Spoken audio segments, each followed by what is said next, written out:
Guess who got brands talking? Brandlive.co.za.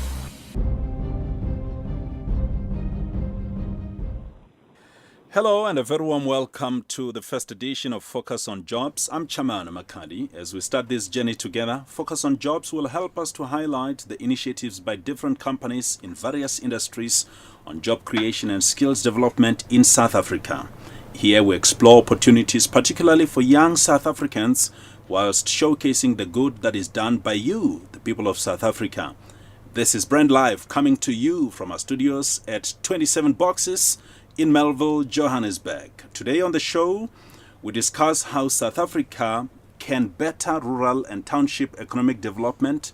To discuss this, we're joined in studio by Ubuntu Initiative Executive Director Fariba Bowen, and on the line we have Job Summit Executive Director Stefan Loba. And later on in the show, we will be joined by Mauricia Matlejoane, who is the Director for Muju Productions. Now, let me welcome you, Fariba, and thank you so much once more for joining us here in studio.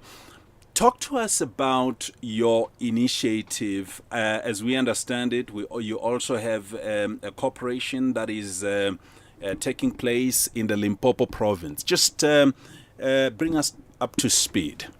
Thanks, Shimano.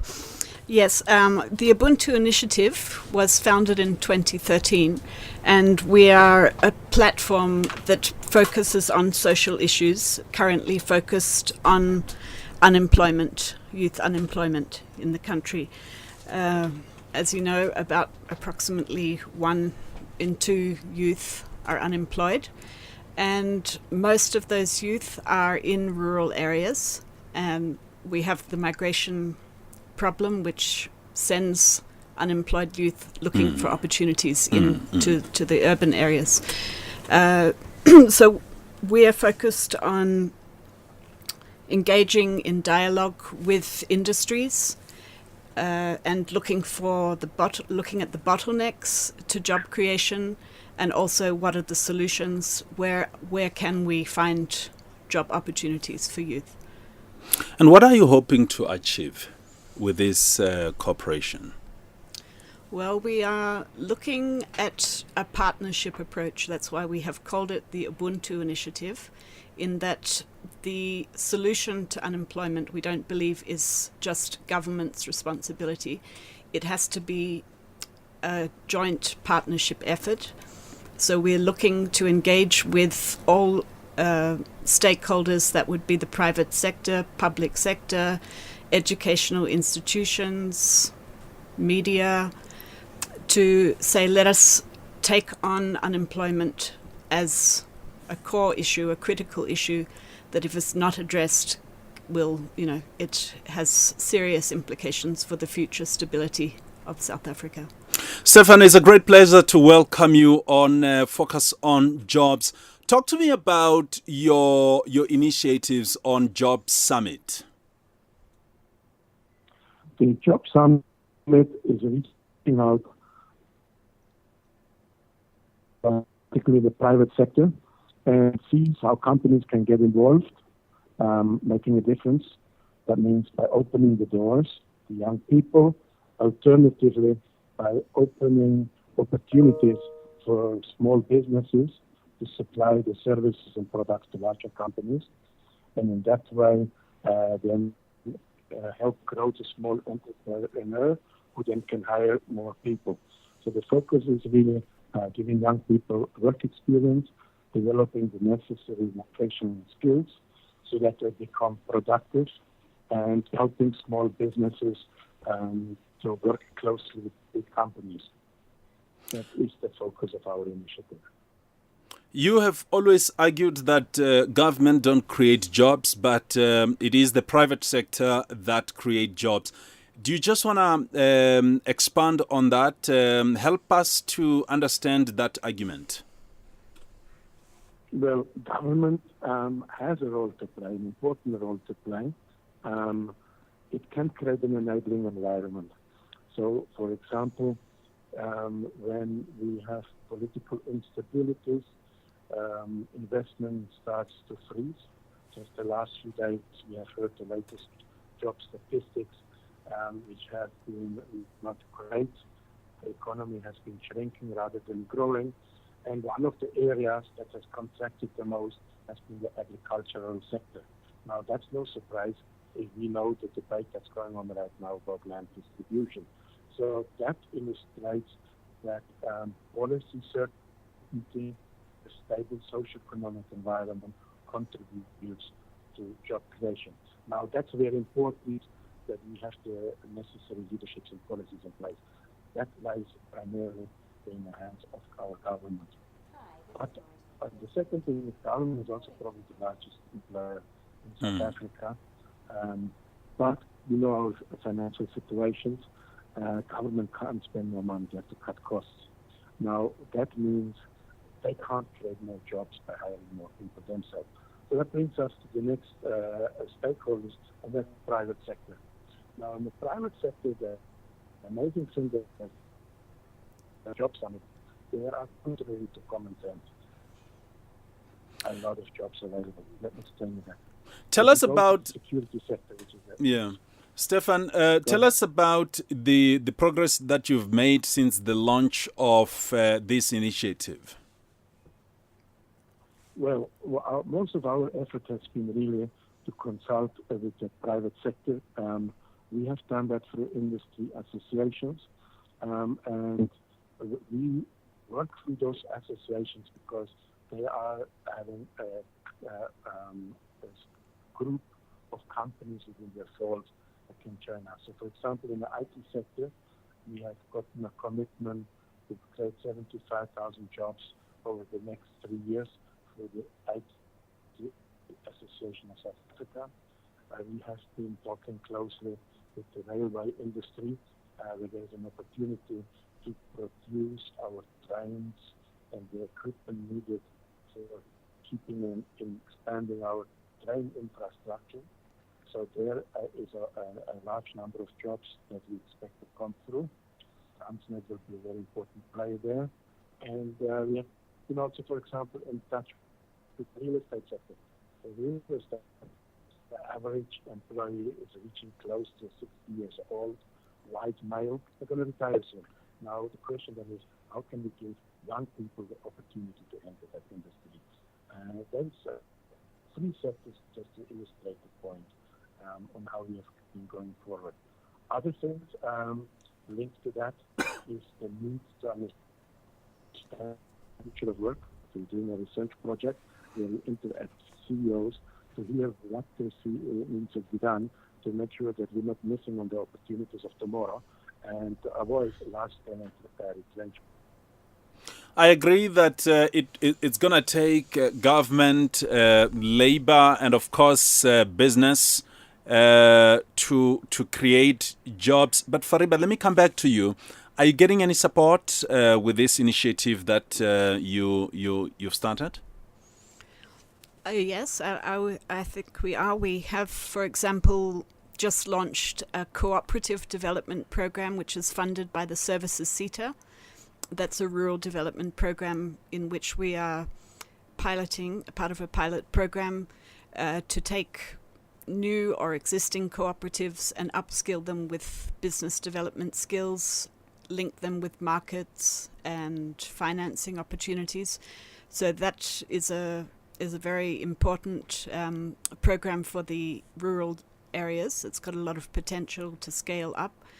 Cooperatives are a recognized international model for development. It's basically bringing people together to own and manage their own business. So rather than just being employed, it creates an ownership structure with support from government, and government is putting their money into that. And what kind of businesses are these people into? What are we looking at here? Cooperatives run across a range of industries. You have, for example, we're working with bakery, a brick making project, poultry farming, fish farming. So it has a lot of potential for agro processing, and this, it is it can be in IT sectors, so it could run across a variety of industries. I would assume that most of the people that you are assisting here, they probably don't have better understanding of how business is it's run. People that have probably just been doing things on their own. What are you doing to try and assist them to follow proper business methods or guidelines? So it is a CETA, the CETA program, which means it's an accredited learning program. We cover formal skills that are needed in the business sector. So from financial management skills, marketing, market development, business administration. So we are going right into the heart of the skills that would be needed by an entrepreneur to start and run their own business. Stefan, let's just go back to Job Summit. Earlier in the year, this must have been in March, in his State of the Nation address, President Cyril Ramaphosa spoke about Job Summit. As we understand it, it will be taking place in October. Are you in touch with the presidency? What is happening in that space?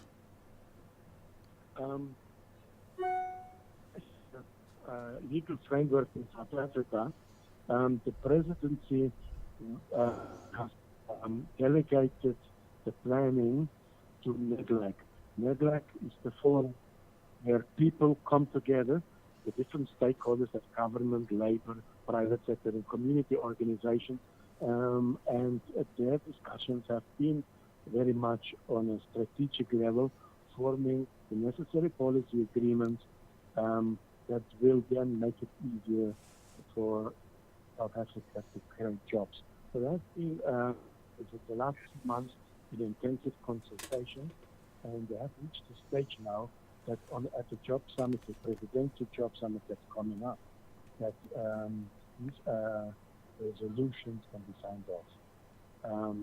From our project that we have started originally in 2017 already, we have lent our support.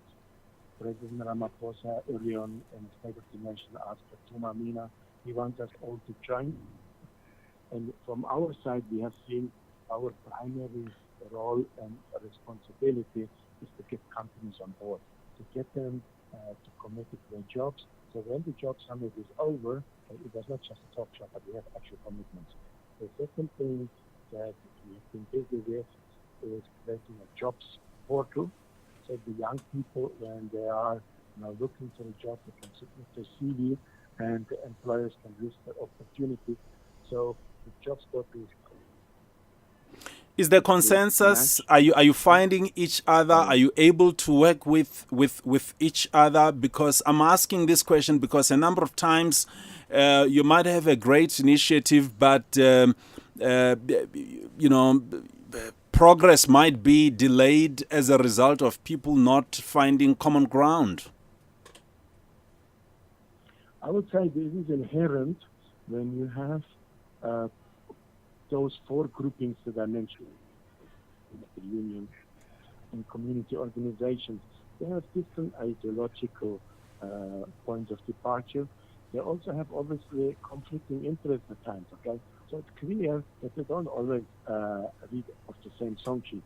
Having said that, I think what I saw for myself, the great thing about 2018 has been really like never before, an understanding that we can't play around when it comes to job creation, that we all need to go.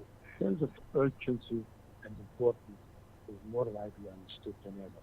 So I look very much forward to the Job Summit and expect some real good initiatives to come out there because we're approaching also election. Approximately May 2019, we're going to go to the polls, and surely job creation will be a very, very important topic.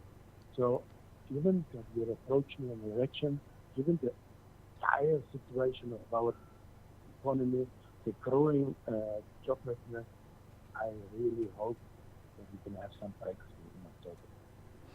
All right, thank you very much indeed. If you've just joined in, this is Brand Live. We're coming to you direct from our studios in Melville. 27 boxes. I'm Chamano Makadi. We'll be back in just a short while. Stay tuned. You're listening to brandlive.co.za. Harnessing the power of talk radio. brandlive.co.za. Have you ever thought about the power of social media? Social media has the power to make your business grow. Grow! Yeah. Why don't you let us manage your social media? Because our business is to see your business grow. Visit us at www.bstownmedia.co.za. Live from 27 boxes in the heart of Melville, this is brandlive.co.za. Whether you're an athlete or just going about your day-to-day business, use Turbo Freeze on the go for any pain relief or inflammation. It's the #1 pain relief formula. To find out more, log on to our website www.turbofreeze.co.za. Hey Bonang, how are you? Hi Tuli, look so beautiful. Hey, long time no see. What happened to your skin, by the way? The last time I saw you, you had a lot of blemishes and breakouts. It was so terrible, man. Wow, thanks for that, Bonang.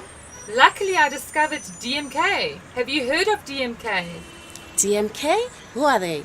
DMK is a paramedical skincare brand that specializes in all skin conditions. Would you like their number? Yes, please. I know you're not good at numbers, so let me give you their website address because your skin looks terrible.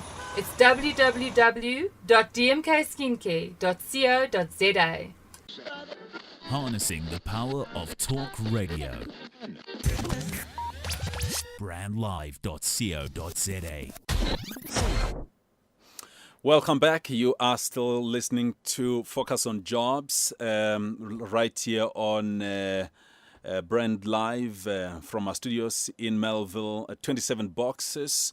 Thank you so much for tuning in. In studio, we're still in discussion with Fariba Bowen, the Executive Director for Ubuntu Initiative. Fariba, we were talking earlier about the people that you are assisting as to whether they have a better understanding of business. Let's just talk about the programs. And for how long will you be running these programs in trying to assist these cooperatives? Yes, it's this is a 6-month intervention, and that's quite a reasonable time to give intensive training. But we don't only just focus on giving a training program and then leaving these budding entrepreneurs on their own to manage. So this is a combination of training and coaching, as well as creating linkages in the communities where these cooperatives are established. So part of the Ubuntu Initiative work is networking amongst development agencies and role players in the communities, such as the Small Enterprise Development Agency have offices in about 70 locations in the country. We also have provincial economic development agencies that are concerned with financing and development opportunities. We also would be looking to engage with the private sector, whether that's through industry associations related to the entrepreneurs' operations. So if you're looking at poultry farming, we'll often find that there are industry associations that support and could help them to establish markets or networks, raw material supplies. So our focus is on bringing together a variety of stakeholders that can support and sustain these emerging industries. That's a critical element to the success of small enterprise, is to create a sort of conducive, supportive environment.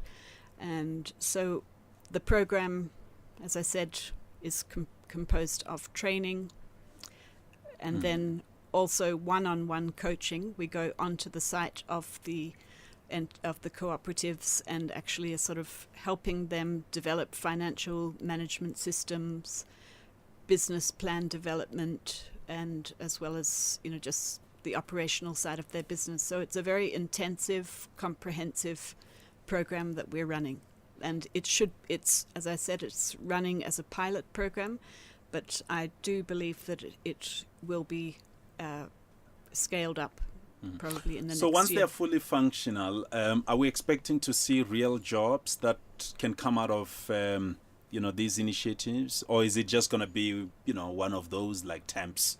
That is definitely the vision, and I think small enterprise is actually the key employer. We have the large corporates in South Africa, but the majority of jobs are actually created within the SME environment. So supporting small industry development such as cooperatives, or it may also be just small business, privately owned business.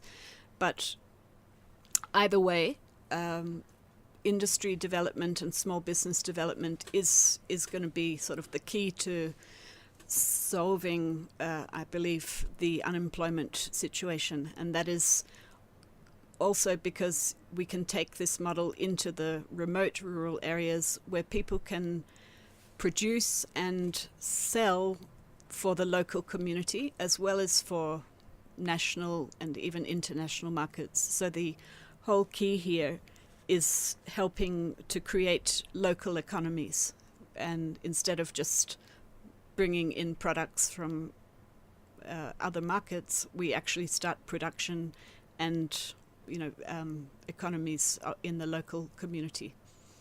Stefan, earlier on you spoke about 75,000 jobs. With which industry is this? The IT industry. IT industry, as you know, as I call the fourth industrial revolution, which is all about digital solutions, new ways to the way we go about business. IT industry is growing by leaps and bounds, and it therefore has an acute shortage of skills and is able to absorb a lot of people. So, for example, in the IT sector, the big houses like Microsoft, Google, Oracle, SAP, Cisco, they have all come together and say, we have the capacity to train. What we now need is the people who have been trained to get workplace experience. And there is a wonderful synergy with the small guys, the company. You need people who can host them, absorb them for a limited period, as long as they have projects. And later on, once these people get the necessary experience, then they can move on to other projects. That's just one illustration of how every industry has unique ways of addressing the skill shortage and the many jobs that are available, contrary to our common belief. Okay. For how long? And I'm making reference to the number of years. Is it a 2 year? Is it a 3 year? A 5 year agreement that you have with the IT industry? Right now we're working on 3 years horizon. So in the IT industry, the first year we do 15,000 jobs. The second year, it can go to 30,000, and then the third year 14,000, adding up to 75,000 jobs. Okay. So our goal for the first year is creating 100,000 jobs. Later, second year is 300,000 jobs, and the third year 600,000 jobs. These are ambitious targets, but if we don't stretch ourselves, if we don't raise the bar, we're gonna. South Africa struggles. We need to be ambitious and push hard. Are we beginning to see other role players coming on board, Stefan? You're talking about the IT industry. I would assume, you've been in touch with a host of other industries. Well, as you know, In March, the President launched the Yes Initiative. Just now, I think it was late August, finally the B code has been changed so that companies can really now get on board the Yes Initiative. It aims to give job seekers the first work experience. We have a government sector 1 million in Gauteng. We are there trying to help with the reduction of unemployment. We have another initiative called Sarambi, which is also trying to do work-ready people, to select and train them, to prepare them for the first job. But these are just a few initiatives. But I think there's a number of initiatives. At times we get complaints that people say, but there's too many initiatives. And we say, no, not at all, because we need more and more. We need more and more shoulders on the wheel, a collective that includes as many organizations as possible. I don't think there's one magic bullet that is everyone. But it is quite obvious that small business development, that giving people work experience, upskilling people so they have the necessary professional skills, so when there are vacancies, employers can recruit them. These are sort of commonly accepted strategies. And we need more and more of them. So in short, I think there's a great willingness in South Africa. There are a number of... All right, Stefan, I hear you are talking about the IT industry with 75,000 jobs. What kind of jobs are we talking about here? Are these real jobs? Are these jobs that are sustainable? Oh, absolutely. For two reasons. The way we designed the program, but more importantly, because of the dire need for skilled people. When you talk the first, we just can't find skilled people. They start usually saying we can't find senior people. My reply to that is, how can you create a professor if you don't have people in primary school? So therefore, our approach is, let us bring people into companies on an entry level, but then also create mechanism to help people to move upwards and forwards in company. So that was the plan. The second part then is big IT companies have wonderful systems, mostly online systems in place, to be able to train a large number of people quickly within the best standards. Now, here, the big companies have told us, don't worry, we can train as many people as you need. But we can't give them the necessary work experience because we don't have enough work inside our companies for large numbers. So that's where the smaller entrepreneurs came on board and said, but look, we need a sort of people. So can you train them and then place those people in our companies? But once we are finished with the project 3-4 months down the line and we can't keep them, we do not want to be committed to keep them longer. So in that case, then we refer them to other smaller employers who can then absorb them in their projects. So in a nutshell, big companies train people work experience, and as people then become more skilled, then they can be absorbed again in the large companies. So that was the plan of the IT sector. And it's an illustration that addresses common themes. The common theme is we have a lack of skills, but the other theme is we do actually have work, provided these people are prepared for the job. So the IT industry is an illustration to show how every industry takes solution to find jobs for people, and to my surprise, the jobs are there. All right. No, thank you so much. Allow me to thank you so much, Stefan. Many thanks indeed. Otherwise, we're taking a short break. When we come back, as I mentioned to you earlier, we will be joined by Maurice Matlejwane, the director for Muji Productions, who will be continuing with us alongside Fariba Bowen. Stay tuned. This is Focus on Jobs. Live from 27 Boxes in the heart of Melville, this is brandlive.co.za. The unique experience. Living as One Events presents relationship talks, drama, Q&A sessions, music, love stories, ladies and gents session, and lots more. Registration fee at 150 Rand. Happening at Bread of Life Foundation Venue, Honeydew Shopping Center, Bayers Nordia Drive, corner Blueberry Drive, Unit 66, Laser Park, Honeydew.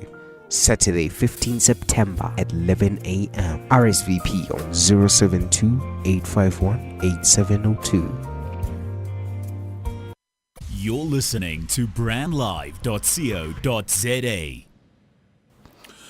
Right, thank you so much indeed. Today on the show, we're discussing how South Africa can better rural and township economic development. This is Focus on Jobs. In studio, we are joined by Maurice Matlejwane, as I said to you earlier. Maurice, thank you so much for joining us here today. Thank you for having me. Thank you. Yes, I know you are a filmmaker. You do a lot of stuff in television. Talk to us about your industry. Are we seeing growth in this industry? I know that there are big cities which have always been a sort of a center of focus. Just to name Johannesburg, your Cape Town, Durban.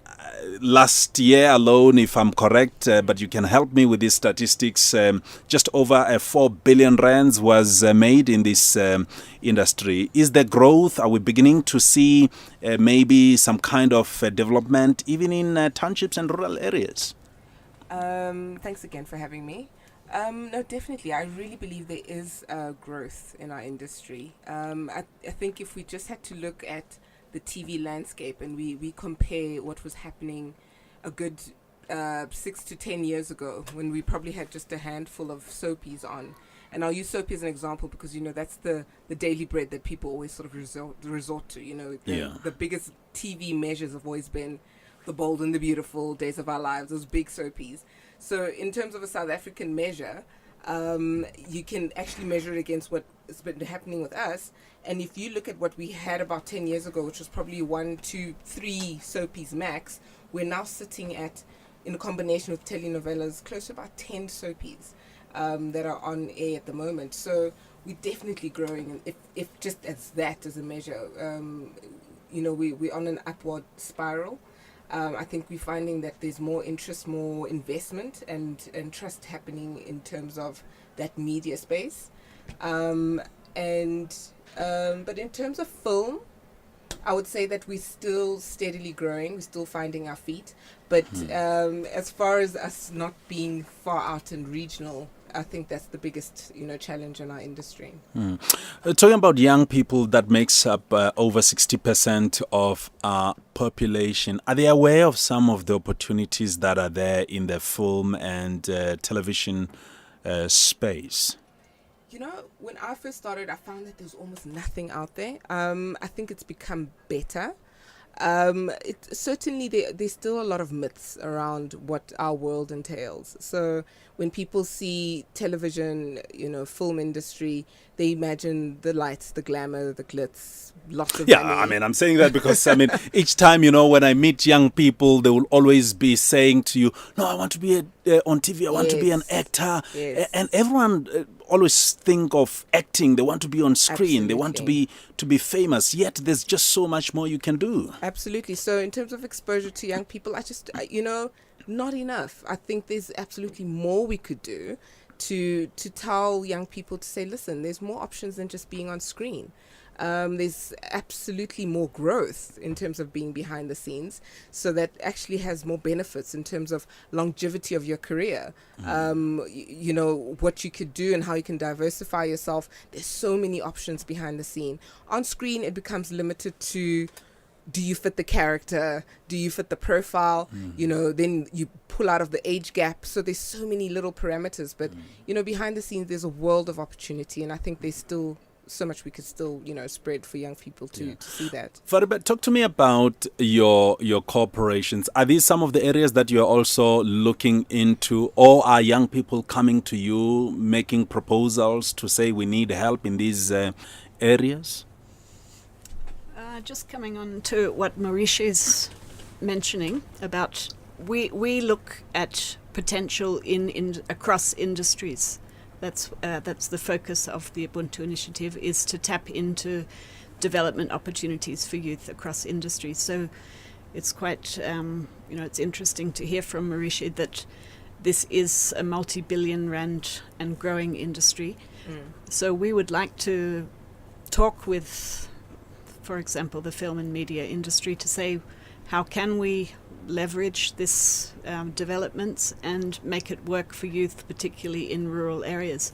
So regional development programs, creating opportunities for skills development, that would be something that would be of interest that we would like to explore. Are there programs that you are perhaps thinking of? I know that programs can be initiated where you can go from one province to the other. What are you thinking of along those lines, if at all you are thinking about it? So I think there is pressure on the big corporates to put efforts and money into rural areas. So you are finding corporates like Vodacom are setting up development centres, and not only, but that is a trend because of BBBE scorecard reasons. So people are spending on enterprise development and skills development. These are areas that all corporates have to focus on. So there are opportunities. There are the SETAs are spending, and they're also prioritizing skills development in rural areas. So as I mentioned before, the cooperative development was funded by the services SETA, and we have 21 different industry SETAs in South Africa. So there are, I think there is a growing focus on building skills, and skills is really what is the missing element for employment in South Africa. We don't say we have actually an unemployment problem, we have a skills problem. So the more we can build skills for industry, then I think we will be on the right track. Yeah, skills. Mauritia, I want you to talk to me about what can be done to improve the status of other provinces. I mean, earlier on we were talking about these, big cities. Of course, you were talking about Johannesburg in Gauteng, Cape Town in Western Cape, of course. What can be done to reach out to other provinces? What is needed? I mean, I'm just thinking South Africa is a country with really beautiful landscapes. If you're talking about, for example, Eastern Cape, you've got Mpumalanga, for example. Yes. What is needed to reach out to some of these cities, if not provinces? I think you've actually highlighted some key elements there that, the beauty behind these areas are going to become the biggest draw card into those areas as well, because unfortunately there's absolutely, very little to no infrastructure in terms of the film and television industry in those regions. So, we're going to have to start with baby steps, but we're going to have to start.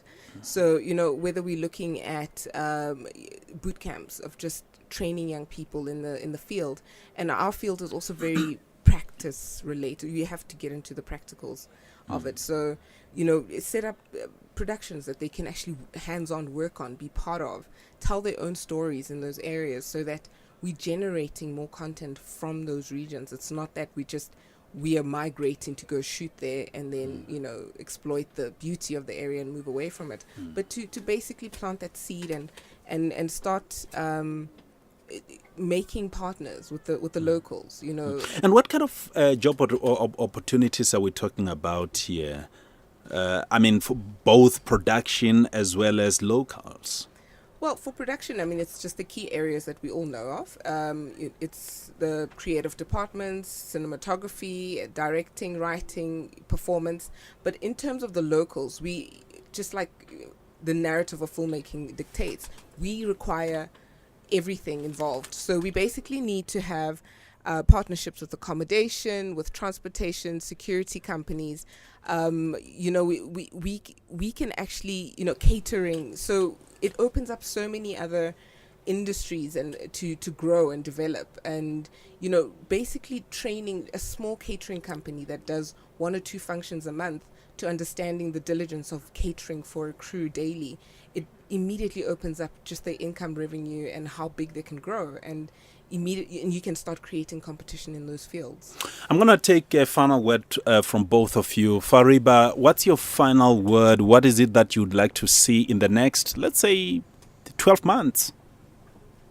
Well, I think we would like to explore opportunities across industries, with corporates, with communities, with youth, and really open up a dialogue and create the opportunities for youth across the country, particularly in rural areas. Right, fantastic. More? In the next 12 months. Sure, it's so long but so short, you know. I think just like Fari was saying, just more network between the corporates and the creatives. I think there's a huge gap there where, you know, the creatives, we sit in our own little space and we're passionate about the stories we tell and so on, but bringing that into a business sense, I'd love to see strides happening in South Africa where we're bringing that under one umbrella, and we basically be able to tell good stories but make business sense out of the concepts and create more work and more social development.